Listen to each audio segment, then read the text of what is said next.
Baik anak-anakku semua, mari kita beralih pada pembahasan yang pertama, yakni pengertian hijrah.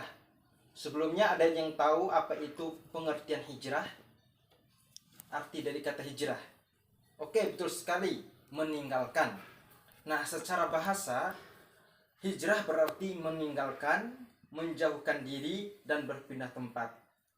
Seseorang dapat dikatakan hijrah jika telah memenuhi dua syarat. Yang pertama, ada sesuatu yang ditinggalkan. Dan yang kedua, ada sesuatu yang dituju atau tujuan.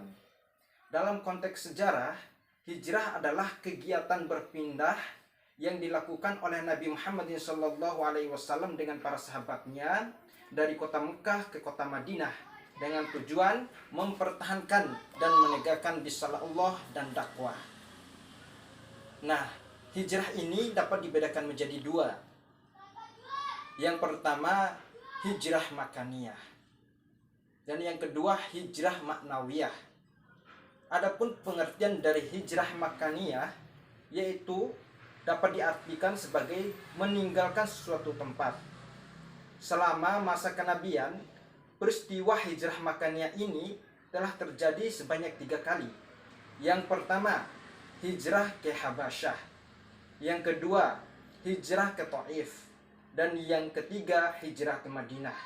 Nah, pada hijrah yang pertama, Rasulullah tidak ikut ketika melakukan hijrah pada saat itu.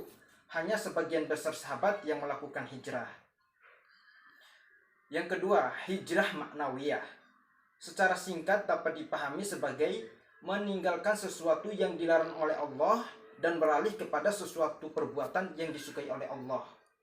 Nah, hijrah maknawiyah ini dapat dibedakan menjadi 4. Yang pertama, hijrah i'tikadiyah, yaitu hijrah keyakinan. Yang kedua, hijrah fikriyah, yakni hijrah yang dilakukan dalam rangka meninggalkan pemikiran-pemikiran yang tidak sesuai dengan ajaran Islam. Yang ketiga, hijrah syu'uriyah, yakni hijrah yang dilakukan ketika hati manusia cenderung kepada kesenangan yang tidak sesuai dengan ajaran Islam. Dan yang keempat, hijrah sulukiyah, yakni hijrah yang dilakukan ketika akhlak tercela berkembang dan menyebar di lingkungan sekitar. Nah, ketika perbuatan-perbuatan mungkar terjadi pada suatu daerah dan kemungkaran itu susah untuk diubah, maka hendaklah kita untuk melakukan hijrah dari tempat tersebut. Nah, yang tiga, sebab Nabi melakukan hijrah.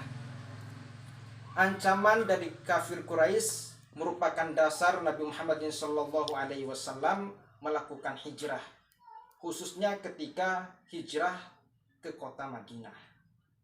Setelah orang tua Nabi Muhammad SAW wafat, maka ancaman-ancaman tersebut semakin kuat semakin lamanya.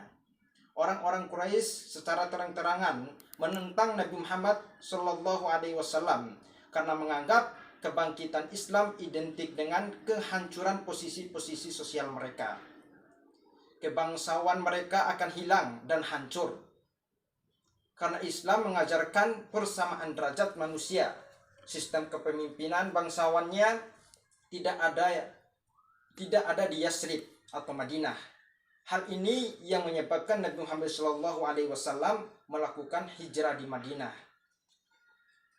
Hijrah dianggap sebagai alternatif, sebagai suatu perjuangan untuk menegakkan ajaran Islam di muka bumi. Nah, salah satu alasan juga Rasulullah itu memilih hijrah di Madinah, yakni karena Madinah itu adalah tempat yang terdekat untuk melakukan hijrah. Dan juga Rasulullah memiliki hubungan yang kuat dengan orang-orang yang ada di Madinah. Nah, baik anak-anakku semua, sampai di sini ada yang ingin ditanyakan? Baik, sekiranya Bapak lihat anak-anak sudah memahami materi yang telah Bapak sampaikan. Anak-anak, nanti ketika pada akhir pertemuan Bapak akan memberikan tugas berkenaan dengan sejarah atau proses berjalannya hijrahnya Rasulullah Shallallahu Alaihi Wasallam dari kota Mekah ke Madinah.